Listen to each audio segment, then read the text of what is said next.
Hello दोस्तों, मेरा नाम है सत्यम त्रिवेदी और आप देख रहे हैं कंप्यूटर विद सत्यम सर। तो नए टॉपिक की ओर बढ़ने से पहले आप प्लीज़ हमारे चैनल को सब्सक्राइब करें, लाइक करें, शेयर करें, कमेंट करें। और आज का हमारा टॉपिक है कॉनिक ग्रेडियंट क्या होता है सीएसएस में। आज हम ये सीखने वाले हैं, तो चलते हैं अपने टॉपिक की ओर। दोस्तों, पिछले वीडियो में हम लोगों ने पढ़ा था रिपीटिंग रेडियल ग्रेडियंट क्या होता है या रेडियल ग्रेडियंट क्या होता है। आज का जो हमारा टॉपिक है उसमें हम लोग सीखेंगे कॉनिक ग्रेडियंट के बारे में कि कॉनिक ग्रेडियंट इमेज कैसे तैयार करते हैं सीएसएस के द्वारा। तो यहाँ पे आप देख सकते हैं, यहाँ पे लिखा हुआ है the conic gradient CSS function creates an image consisting of a gradient with color transitions rotated around a center point। ध्यान से देखेंगे, यहाँ पे बोला गया है कि जो कॉनिक ग्रेडियंट इमेज होती है, जो कॉनिक ग्रेडियंट फंक्शन होता है या जो कॉनिक ग्रेडियंट वैल्यू जो हम देते हैं वो क्या करती है, वो क्रिएट करती है, निर्माण करती है एक इमेज बनाती है कॉन्सिस्टिंग ऑफ अ ग्रेडियंट। किससे मिलकर बनी होती है? ग्रेडियंट कलरों के द्वारा। ग्रेडियंट का मतलब होता है उतार चढ़ाव। मैं पिछले वीडियो में कई बार बता चुका हूँ। या कई कलरों का मिश्रण कह सकते हैं। विथ कलर ट्रांजिशंस, अलग जो भी हम कलर शामिल करेंगे उनका जो प्रभाव होता है, ट्रांजिशंस कह सकते हैं, इफ़ेक्ट कह सकते हैं, प्रभाव जो यानी उससे जो इमेज बनती है वो हमारी ग्रेडियंट इमेज बन जाती है। और आगे बोला गया है कि रोटेटेड अराउंड अ सेंटर पॉइंट। जो हमारा जो सेंटर पॉइंट होता है उसके चारों तरफ वो जो कलर होते हैं वो क्या करते हैं, रोटेट यानी घूमते हैं। तो यहाँ पे इसको बहुत ही अच्छे से समझने के लिए हम क्या करते हैं, यहाँ पे हम आपको छोटा सा उदाहरण बताते हैं। तो यहाँ पे कॉनिक ग्रेडियंट इमेज को समझने से पहले हमें सबसे पहले उस वर्ड को समझना पड़ेगा। ग्रेडियंट का तो मतलब आप समझ सकते हैं कि कलरों का उतार चढ़ाव। यहाँ पे आप देख सकते हैं, यहाँ पे आप देख सकते हैं, आपके सामने मैंने एक पाई चार्ट प्रस्तुत किया है। तो यहाँ पे आप देख सकते हैं कि पहले आपका रेड है, फिर ग्रीन है, फिर आपका पर्पल है, या फिर आपका नेवी ब्लू या ब्लू है। इस तरीके से आप देख सकते हैं कि हमारा जो है कलर ऊपर नीचे अप डाउन या रोटेट टाइप से घूम रहे हैं। इसी को हम ग्रेडियंट का बोलते हैं। लेकिन यहाँ पे कॉनिक का मतलब क्या होता है? कॉनिक आप सभी जानते होंगे, कॉनिक का मतलब होता है शंकु या शंक्वाकार कह सकते हैं। तो जैसे मान लो यहाँ पे अगर मैं शंकु की बात करूँ या शंक्वाकार की बात करूँ, तो आप देख सकते हैं, मान लो हमारा जो शंकु होता है वो कैसा होता है, ध्यान से आप देखेंगे। फ़िलहाल तो आप सभी जानते होंगे, लेकिन जो लोग नहीं जानते हैं उनको मैं यहाँ पे बता देता हूँ। ये हमारा जो है एक शंकु बन गया। तो यहाँ पे आप ध्यान से देखेंगे कि अगर मैं इस पाई चार्ट की बात करूँ, अगर मैं बात कर लेता हूँ जैसे मान लो इस पॉइंट की, ठीक है, तो इस तरीके से आप देख सकते हैं एक शंक्वाकार इफ़ेक्ट पड़ रहा है, एक शंक्वाकार इफ़ेक्ट पड़ रहा है।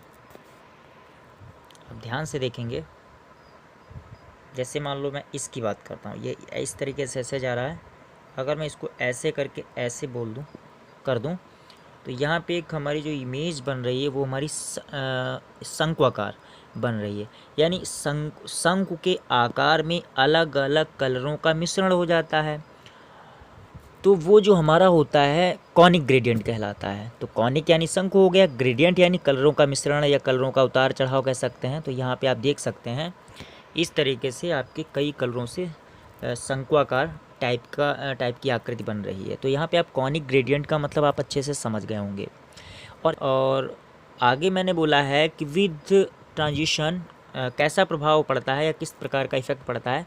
रोटेट का मतलब होता है घूमना, अराउंड यानी चारों तरफ, अ सेंटर पॉइंट, एक जो हमारा सेंटर पॉइंट होता है उसके चारों तरफ शंकु की आकृति में जो कलर होते हैं वो हमारे एक सेंटर पॉइंट के चारों तरफ रोटेट यानी घूमे हुए होते हैं। मतलब रोटेट का मतलब होता है घूमते हुए कह सकते हैं। सिंपल भाषा में ये कह सकते हैं कि रोटेट का मतलब होता है घूमते हुए जाना। तो यहाँ पे आप देख सकते हैं कि मैं यहाँ पे फिर से पाई चार्ट को ओपन कर रहा हूँ ताकि आप अच्छे से समझ जाएँ।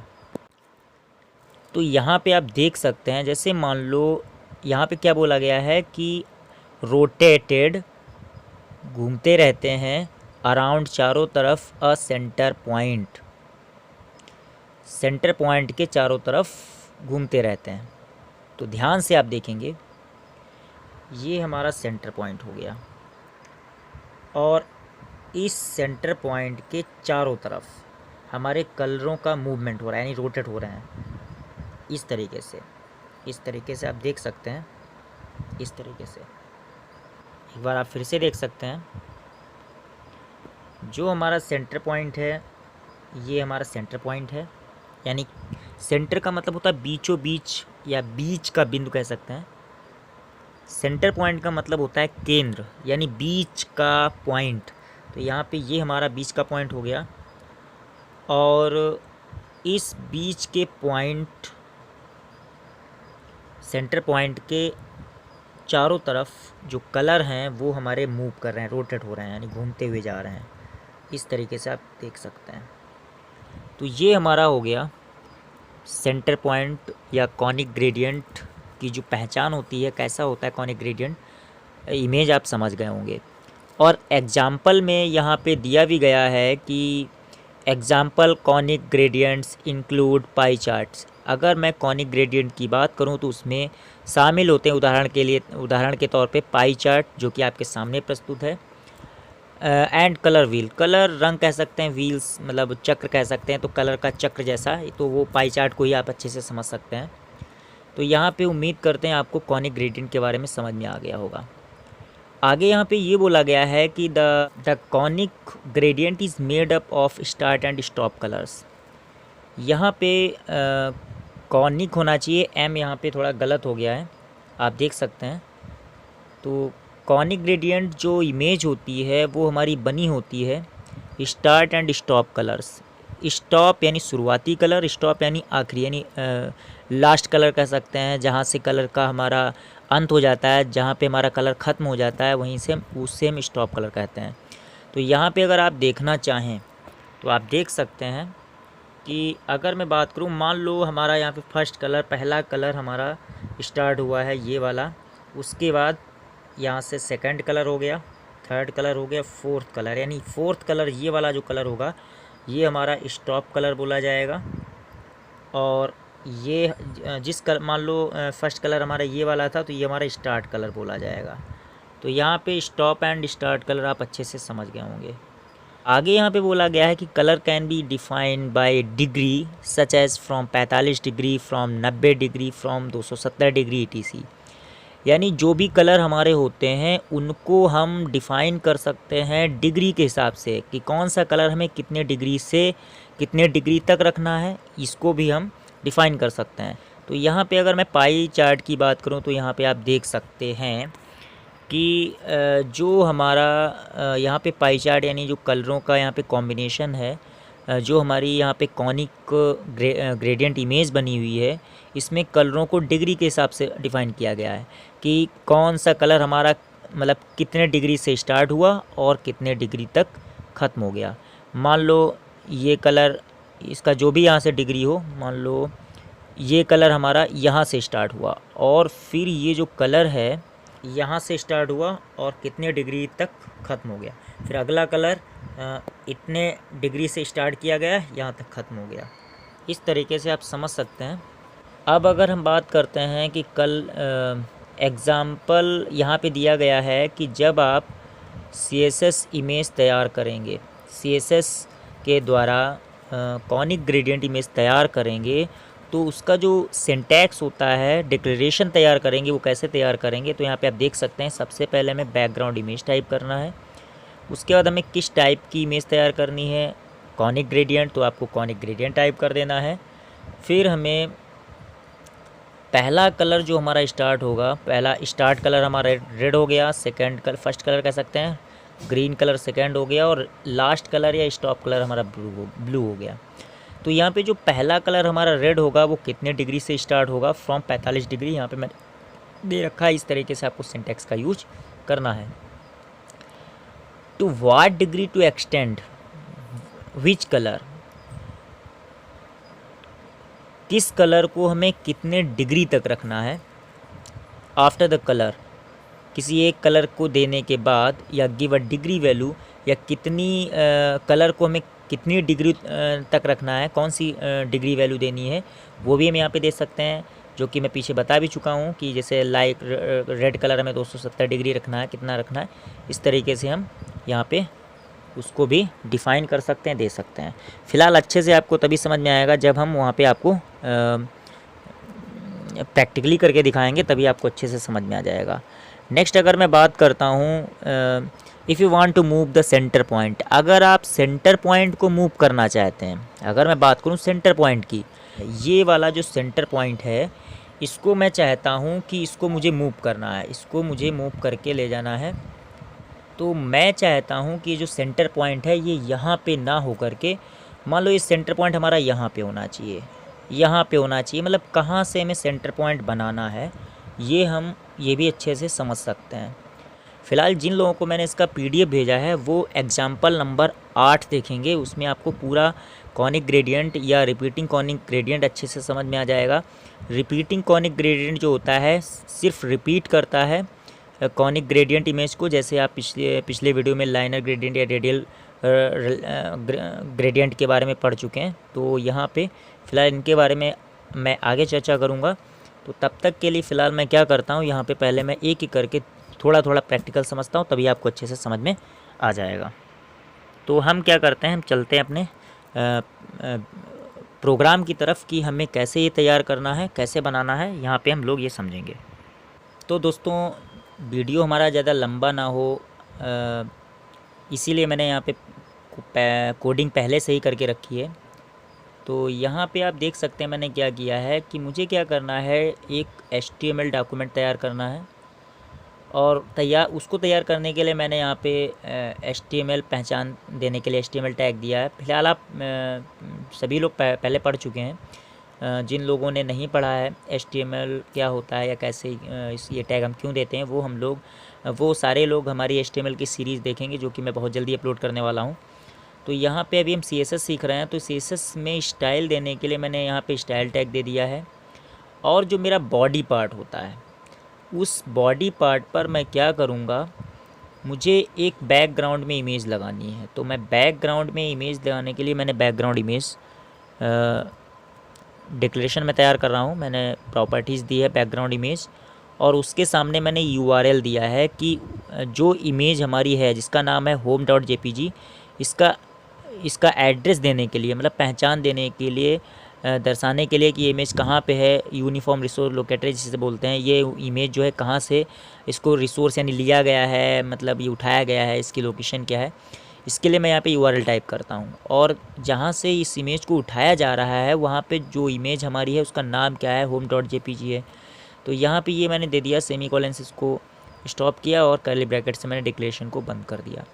तो यहाँ पे ये जो इमेज home.jpg वाली है, ये मैंने यहाँ से ली है home.jpg, ये मेरे डेस्कटॉप पे पड़ी हुई है, ये पड़ी हुई है, आप इसको अच्छे से देख सकते हैं।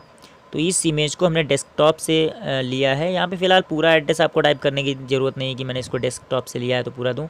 यहाँ पे अगर आप यहाँ पे डायरेक्ट सीधे इसमें आप इसको नाम दे दीजिए, आपका आ जाएगा। अगर ये इमेज आपकी मौजूद होगी तो, अगर वहाँ पे इमेज नहीं होगी मौजूद तो आपकी सपोर्ट नहीं करेगी।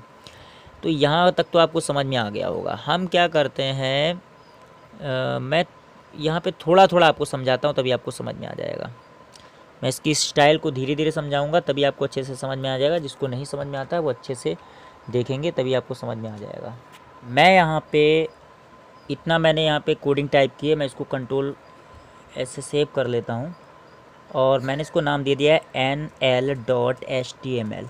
देखते हैं nl.html नाम से मैंने इस प्रोग्राम को सेव किया। फ़िलहाल मैंने अभी इसमें कोई स्टाइल नहीं दी है, लेकिन हम इसका आउटपुट पहले इसलिए देखेंगे ताकि हमें स्क्रिप्ट टाइप करते जाएं और अच्छे से समझ में आता जाए कि हमने क्या किया है और उससे हमारा क्या आउटपुट आ रहा है। अभी आप देख सकते हैं कि हम अपनी कोडिंग की तरफ बढ़ते हैं।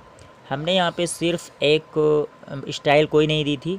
बॉडी पार्ट पर मैंने H2 साइज़ में कॉनिक ग्रेडियंट लिखा था, तो यहाँ पे आप देख सकते हैं कि वही हमारा यहाँ पे बॉडी पार्ट पर हमने H2 साइज़ में कॉनिक ग्रेडियंट टाइप किया था, वो हमारा आ रहा है। तो अब हम क्या करते हैं, स्टाइल तैयार करते हैं इसी बॉडी पार्ट पर जिस पर हमारा H2 साइज़ में कॉनिक ग्रेडियंट लिखा है। इसके लिए हम स्टाइल तैयार करते हैं। तो यहाँ पे बॉडी पार्ट पर मुझे क्या करना है, बॉडी पार्ट के लिए मैं स्टाइल तैयार कर रहा हूँ। बॉडी पार्ट पर मुझे क्या करना है, बैकग्राउंड में एक इमेज तैयार करनी है। उसके लिए मैंने बैकग्राउंड इमेज प्रॉपर्टी दे दी है। बैकग्राउंड और इमेज के बीच में आपको डैश रखना है, स्पेस नहीं रखना है। स्पेस को दर्शाने के लिए डैश का यूज किया जाता है। बैकग्राउंड इमेज जो हमारी रहेगी उसको उसका URL यानी एड्रेस क्या है, तो ये मैं ब्रैकेट में इसके दूंगा। ये इमेज कहाँ से ले रहा हूँ मैं यहाँ से इमेज ले रहा हूँ डेस्कटॉप पे। इसका नाम है home.jpg। अगर किसी को डाउट है तो मैं यहाँ पे दूसरी इमेज ले लेता हूँ, मैं m.jpg नाम की इमेज ले लेता हूँ। ये हमारे डेस्कटॉप पे मौजूद है। तो मैं क्या करता हूँ, यहाँ पे इसी ब्रेसेस के अंदर मैं यहाँ पे m.jpg एक्सटेंशन आपको ज़रूर रखना है। और यहाँ से मैंने ये बैकग्राउंड इमेज बॉडी पार्ट के ऊपर जो मुझे इमेज रखनी है उसके लिए मैंने यहाँ पे स्टाइल डिफ़ाइन कर दी है। अब मैं क्या करता हूँ, कंट्रोल S से मैं इसको सेव कर देता हूँ। पहले इसका इतना आउटपुट देखता हूँ कि हमारा क्या आता है। कंट्रोल S से मैं इसको सेव कर देता हूँ एक बार फिर से, और यहाँ से मैं nl.html को ओपन करता हूँ। तो यहाँ पे आप देख सकते हैं कि मैंने बॉडी पार्ट पर H2 साइज़ में कॉनिक ग्रेडियंट लिखा था और बैकग्राउंड में मैंने जो इमेज लगाई है वो हमारी आ चुकी है। यहाँ तक तो आप समझ गए होंगे। इसके आगे हम बढ़ते हैं, फिर से अपने प्रोग्राम की तरफ चलते हैं। तो यहाँ पे अब मैं क्या करता हूँ, मैंने यहाँ पे डिवीज़न बनाया है। मैंने यहाँ पे बॉडी पार्ट पर ही डिवीज़न बनाया है, लेकिन वो शो नहीं हो रहा है। तो ये कैसे शो होगा, तो यहाँ पे आप देखते हैं। मैं अब ये चाहता हूँ कि जो हमारा बॉडी पार्ट है इसके ऊपर मुझे पहली बात तो एक सर्कल बनाना है। तो सर्कल को कैसे बनाना है, सबसे पहले हम ये समझेंगे। सर्कल को बनाने के लिए हमें क्या करना है, बल्कि मैंने वहाँ पे div टैग दिया है और div टैग से हमारा डिवीज़न बनता है। तो अब हमें क्या करना है, इस डिवीज़न को नहीं बनाना है। हमें क्या बनाना है, हमें यहाँ पे पाई चार्ट की तरह या कलर व्हील बनाना है या पाई चार्ट बनाना है, या ऐसे कर सकते हैं कि हमें कॉनिक ग्रेडियंट इमेज बनानी है जो कि हमारी सर्कल में बनती है। तो सर्कल को बनाने के लिए हमें क्या करना है और कैसे करना है, यही हमें आप यहाँ पे समझना है। div टैग से हम कैसे मतलब सर्कल बनाएंगे, यहाँ पे ज़रा ये देखेंगे। सबसे पहले मैं क्या करता हूँ, ये जो डिवीज़न मुझे बनाना है उसके लिए मुझे करना क्या है, मैं यहाँ पे div जो डिवीज़न जो यहाँ पे मैंने div टैग के द्वारा मैं बॉडी पार्ट पर डिवीज़न बनाऊँगा, उसके लिए मैं यहाँ पे स्टाइल दे रहा हूँ। मैंने div टैग दे दिया। मैंने बोला कि जो हमारा डिवीज़न होगा उसकी जो हाइट यानी ऊंचाई मुझे रखनी है वो मुझे रखनी है 300 पिक्सल, और उस चौड़ाई है ये मुझे रखनी है 300 पिक्सल। मैं इसको भी दे देता हूँ। कंट्रोल S करते हैं और अपने प्रोग्राम को रिफ्रेश करते हैं। तो यहाँ पे अभी हमारा डिवीज़न नहीं आया। अब हम क्या करते हैं, तो यहाँ पे जो हमारा डिवीज़न बनेगा वो हमारा 300 पिक्सल ऊंचाई में और 300 पिक्सल चौड़ाई में होगा। लेकिन जिस तरीके से आप देख सकते हैं कि ये आपका डिवीज़न आ रहा है, इसका बॉर्डर रेड कलर से है। तो अगर मान लो बॉर्डर ना हो, इसका कलर ना हो, तो हमें पता ही नहीं चलेगा कि हमारा डिवीज़न बना या नहीं बना। तो इसी को शो करने के लिए, अच्छे से दर्शाने के लिए, दिखाने के लिए हमें यहाँ पे क्या करना है, यहाँ पे जो हम बॉर्डर जो डिवीज़न बना रहे हैं उसको हम बॉर्डर दे देते हैं। और बॉर्डर प्रॉपर्टीज़ के आगे मैंने दे दिया कि ये 2 पिक्सल बॉर्डर हमारा होना चाहिए, और जो इसका कलर रहेगा वो मैं देता हूँ सॉलिड ब्लैक दे देता हूँ। ये मेरा सॉलिड ब्लैक कलर रहना चाहिए। अब हम क्या करते हैं, कंट्रोल S से सेव करते हैं और एक बार फिर से हम अपने पेज पे जाते हैं और इसको हम रिफ्रेश कर देते हैं। यहाँ पे आप देख सकते हैं कि हमारे सामने एक डिवीज़न बन के आ रहा है। 2 पिक्सल बॉर्डर पड़ गया। अगर इसे आप थोड़ा सा और बढ़ाना चाहें तो यहाँ से बढ़ा सकते हैं। मैं इसको 4 पिक्सल कर देता हूँ, कंट्रोल S कर देता हूँ और मैं यहाँ से अपने पेज को एक बार फिर से रिफ्रेश करता। तो आप देख सकते हैं थोड़ा सा पहले से हल्का सा डार्क हो गया है। तो इस तरीके से हमारा बॉर्डर तो बन गया, लेकिन मुझे डिवीज़न नहीं चाहिए, मुझे चाहिए एक सर्कल। तो सर्कल को क्या करना है, ध्यान से देखेंगे। मुझे यहाँ पे इसको रेडियस दे देना है कि जो हमारा बॉर्डर बना हुआ है ये इसमें मुझे रेडियस देना है। बॉर्डर रेडियस हमारा कितना होना चाहिए, मैंने दे दिया 50%। 50% मैं बॉर्डर रेडियस दे देता हूँ, कंट्रोल एस करता हूँ और यहाँ से पेज को एक बार रिफ्रेश करता हूँ। यहाँ पे आप देख सकते हैं कि हमारा सर्कल जो है, यानी जो बॉर्डर था वो 50% रेडियस के हिसाब से एकदम ये मतलब सेट हो चुका है, यानी सर्कल हमारा बन चुका है। तो अब हम क्या करते हैं, ये हमारा बन चुका है। अब हमें क्या करना है, इसके अंदर यानी इस सर्कल के अंदर या इस डिवीज़न के अंदर मुझे क्या करना है, कॉनिक ग्रेडियंट इमेज बनानी है। तो कॉनिक ग्रेडियंट इमेज बनाने के लिए मैंने क्या बोला था कि आपको कौन सा सिंटैक्स यूज करना है।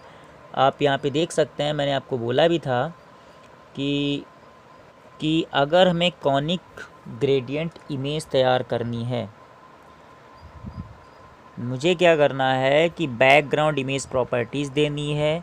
फिर उसके बाद मुझे बैकग्राउंड में जो इमेज तैयार करनी है वो किस टाइप की होनी चाहिए, कॉनिक होनी चाहिए, लाइनर होनी चाहिए, रेडियल होनी चाहिए, वो यहाँ पे टाइप कर देना है। उसके बाद मुझे जो कॉनिक ग्रेडियंट इमेज बनेगी वो किन किन कलरों से मिलकर बनी होनी चाहिए। यहाँ पे रेड, ग्रीन, ब्लू मैंने 3 कलर दिए हैं और रेड जो कलर हमारा स्टार्ट होगा वो 280 डिग्री से स्टार्ट होगा। ये मैंने यहाँ पे इस तरीके से आपको सिंटैक्स देना है या डिक्लेरेशन देनी है। तो यहाँ पे मैं क्या करता हूँ कि जो मेरा बैकग्राउंड इमेज बनेगा वो मेरा कॉनिक ग्रेडियंट होनी चाहिए। अब कुछ लोगों को मतलब कुछ लोग इसलिए कंफ्यूज होंगे कि मैंने यहाँ पे भी बैकग्राउंड इमेज दिया है, यूआरएल दिया है, मैंने यहाँ पे बैकग्राउंड इमेज दिया है लेकिन यहाँ पे यूआरएल मैंने नहीं दिया। देखो ध्यान से देखेंगे कि ये वाली जो यहाँ पे स्टाइल मैंने दी है ये मैंने बॉडी पार्ट के लिए दी है कि ये मेरे बॉडी पर एक इमेज पड़नी चाहिए, जो कि मैं पहले आपको समझा चुका हूँ, आउटपुट मैंने आपको दिखाया था।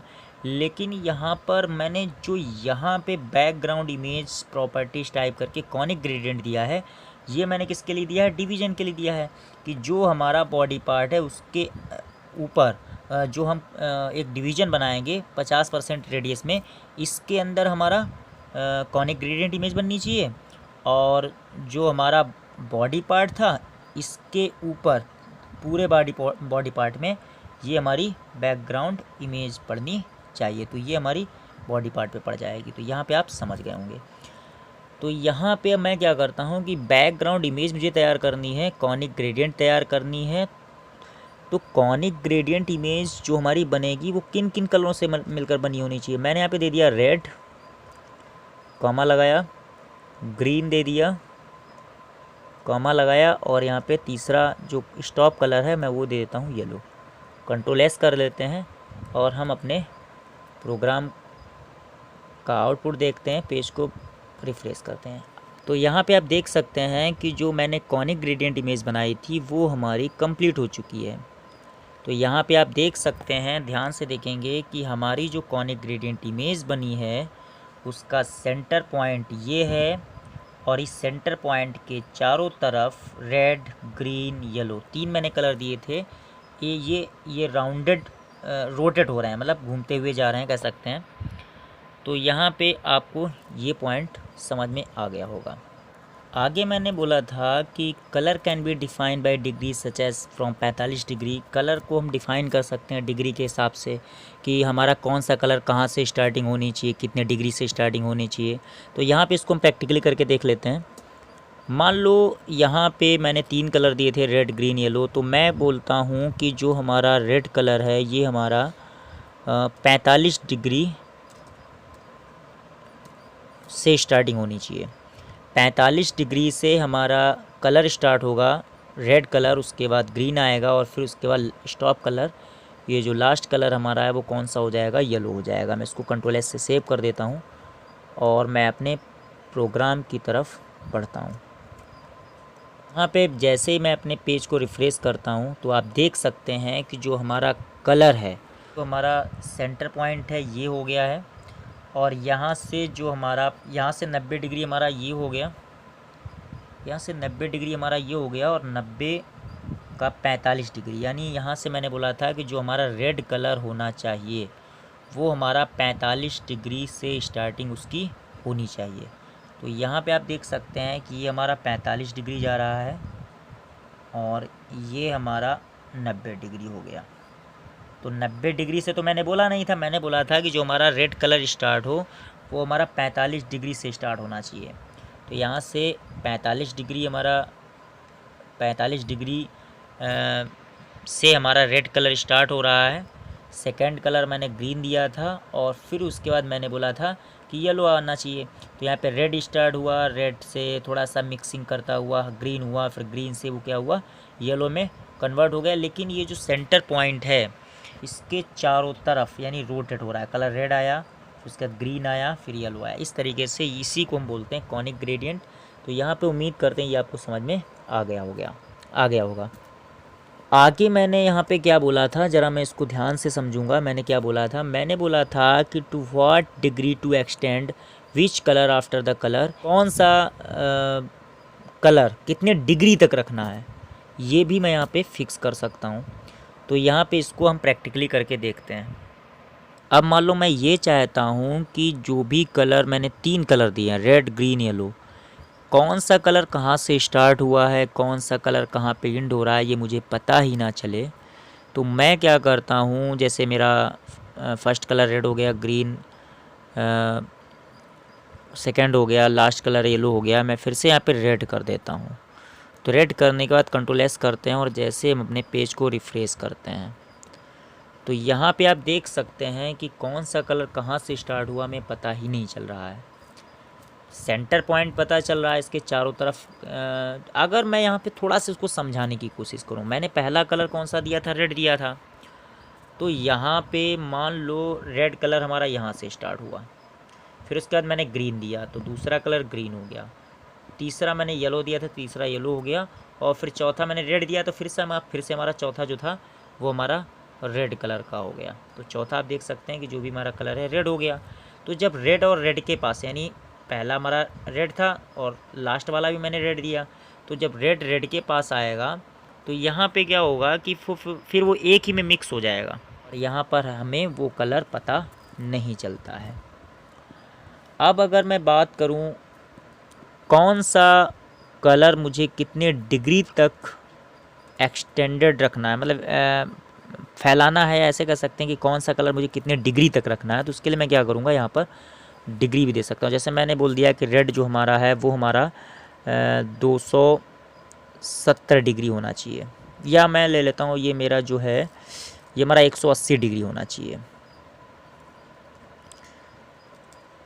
कंट्रोल एस कर देते हैं और यहाँ पे हम अपने पेज को रिफ्रेश करते हैं तो यहाँ पे आप देख सकते हैं कि ये हमारा यहाँ से 90 और 90 से 180 डिग्री। यहाँ पे अगर मैं बात करूँ 180 डिग्री की, तो यहाँ पे ये जो हमारा हो गया ये हमारा 90 डिग्री हो गया, और यहीं से अगर मैं इसकी बात करूँ तो ये हमारा 180 डिग्री हो गया। यहाँ पे हल्का सा रेड कलर इसलिए महसूस हो रहा है क्योंकि रेड कलर जो है वो ग्रीन में हल्का सा मिक्सिंग कर रहा है, इसीलिए यहाँ से क्या कर रहा है, थोड़ा सा आगे की तरफ महसूस हो रहा है। फ़िलहाल आपका वो ऑटोमेटिकली एडजस्ट कर लेगा। अगर यहाँ पे मैं कोई और दूसरा ले लेता हूँ, मैंने बोला कि नहीं मैं यहाँ पे 280 रखूँगा, तो यहाँ पे मैं इसको कंट्रोल एस से सेव करके रिफ्रेश कर देता हूँ। तो रेड कलर हमें कितने डिग्री तक रखना है, मतलब रोटेट करना है, यहाँ पे आप इसको फिक्स कर सकते हैं। यहाँ पे मैंने आपको बोला भी था कि कौन सा कलर हमें कितने डिग्री तक रखना है, उसको हम एक्सटेंड कर सकते हैं। After the colour give a degree value, colour के बाद ही हमें डिग्री वैल्यू देनी है। तो यहाँ पे जैसे मुझे पहले कलर का नाम देना है, उसके बाद मुझे डिग्री वैल्यू दे देनी, कितने डिग्री तक हमें कलर रखना है, ये मुझे यहाँ पे ऐसे रखना है। आगे अगर मैं बात कर लेता हूँ कि if you want to move the centre point you define with left and right value percentage, अगर आप सेंटर पॉइंट को मूव करना चाहते हैं, इधर उधर हटाना चाहते हैं, तो उसके लिए आप left and right value percentage के हिसाब से डिफ़ाइन कर सकते हैं। तो पहली जो वैल्यू हमारी होगी वो हमारी लेफ़्ट के लिए होगी। ये मान लो जैसे एग्जांपल के तौर पे यहाँ पे मैंने उदाहरण दे रखा है कि कैसे आपको टाइप करना है, बैकग्राउंड इमेज देनी, कॉनिक ग्रेडियंट टाइप करना है। उसके बाद मुझे पहला जो जो हमारा सेंटर पॉइंट होगा वो हमारा लेफ़्ट कितना मूव होना चाहिए, और ये 20% मेरा लेफ़्ट मूव होना चाहिए, और राइट मुझे कितना मूव करना है, ये परसेंटेज भी आप फिक्स कर सकते हैं। तो यहाँ पे इसका हम प्रैक्टिकल करके देखते हैं आप देख सकते हैं यहाँ पे मैंने यहाँ पे बात की है कि सेंटर पॉइंट को मूव करने की। तो यहाँ पे मैं क्या करता हूँ, यहाँ पे टाइप करूँगा एट, और मैंने बोला भी था कि पहली जो हमारी परसेंटेज होगी वो हमारी लेफ़्ट मूव करेगी और सेकंड जो परसेंटेज होगी वो हमारी राइट से मूव करेगी। तो यहाँ से मैंने पहली जो परसेंटेज है 30% दे दी है और स्पेस दे के मैं दूसरी 40% कर देता हूँ। यानी राइट जो मुझे लेफ़्ट 30% मूव करना है सेंटर पॉइंट को और राइट से 40%। तो कंट्रोल एस से सेव कर लेते हैं और यहाँ से हम इसका आउटपुट देख लेते हैं। तो यहाँ पे थोड़ा सा मैं इसको, अभी मैंने पहले से सेव कर दिया, मैं इसको 20% कर देता हूँ कि जो हमारा लेफ़्ट से 20% मूव होना चाहिए और राइट से 40%। अब हम इसको रिफ्रेश कर देते हैं तो आप देख सकते हैं कि जो हमारा सेंटर पॉइंट है, ये हमारा सेंटर पॉइंट यहाँ था और लेफ़्ट से 20%, यानी इसका मतलब ये है कि लेफ़्ट से 20% यहाँ पे आना चाहिए। लेकिन ये यहाँ पे क्यों जा रहा है? अगर मैं इसको 50% मतलब आधा, अगर मैं 50% आधा बोल देता तो मैंने बल्कि बोला था 40% राइट से होना चाहिए, तो 40% यहाँ पे आके रुक जाएगा। और अगर ये मैं यहाँ पर 50% पूरा कर देता तो यहाँ पे आ जाता, और जब यहाँ पे आ जाता और 20% मैंने लेफ़्ट दिया था, तो इसका मतलब ये है कि ये हमारा 50% राइट से और 20% ये, तो यहाँ पे आकर के रुक जाता।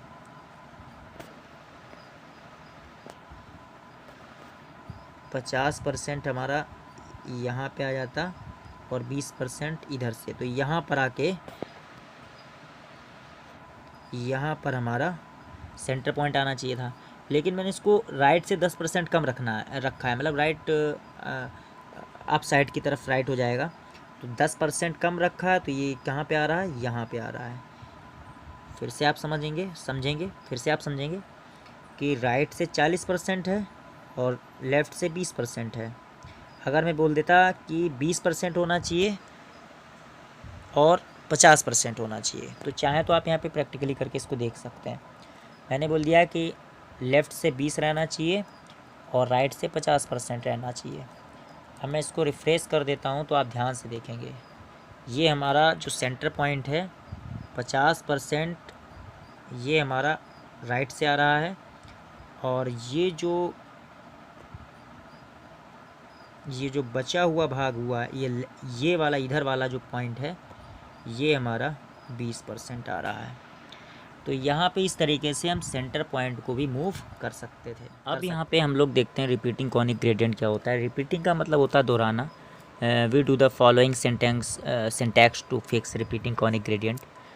Colour minimum by how many degrees and maximum degree by how many degrees. कहने का मतलब ये है कि हम यहाँ पे कॉनिक ग्रेडियंट कलर को फिक्स कर सकते हैं रिपीटिंग फंक्शन के द्वारा कि कौन सा कलर हमें कितनी डिग्री तक रखना है, मिनिमम कितना रखना है, मैक्सिमम कितना रखना है। तो उसके लिए सिंटैक्स आपका ये होगा कि यहाँ पे बस ये यहाँ पे गलत हो गया है। फ़िलहाल यहाँ पे मुझे क्या करना है, इसके आगे मुझे रिपीटिंग लगाना पड़ेगा। तो यहाँ पे रिपीटिंग कॉनिक के आगे मुझे रिपीटिंग लगाना पड़ेगा और यहाँ पे हम इसको एग्जाम्पल के तौर पे देखते हैं। तो रिपीटिंग कॉनिक ग्रेडियंट का यूज़ कैसे करते हैं यहाँ पे समझेंगे। तो यहाँ पे रिपीटिंग कॉनिक ग्रेडियंट में मैंने क्या किया है कि जो मेरा पहला कलर होना चाहिए वो 0 डिग्री से स्टार्ट होके वो हमारा 10 डिग्री तक होना चाहिए और दूसरा कलर जो है वो 10 डिग्री से फिर हमारा जो 30 डिग्री तक हमारा ब्लू कलर होना चाहिए। तो यहाँ पे आप देख सकते हैं कि यहाँ पे जैसे मैं पेज को रिफ़्रेश करता हूँ तो जो पहला हमारा कलर है वो हमारा 0 से लेकर के 10 डिग्री तक है। फिर उसका 10 से यानी स्टार्ट हो जाएगा, 10 से ब्लू स्टार्ट हो गया और वो हमारा 30 डिग्री तक है। फिर से हमारा 10 डिग्री तक रेड है। फिर इस तरीके से आप, ये बार बार रिपीट हो रहा है, इस तरीके से आप रिपीटिंग कॉनिक ग्रेडियंट समझ गए होंगे। तो दोस्तों कैसा लगा हमारा वीडियो, प्लीज़ कमेंट बॉक्स में आप अपनी राय जरूर दें और हमारे चैनल को सब्सक्राइब जरूर करें और नोटिफिकेशन बेल को आप जरूर प्रेस करें ताकि आपको न्यू अपडेट मिलती रहे। Thank you so much.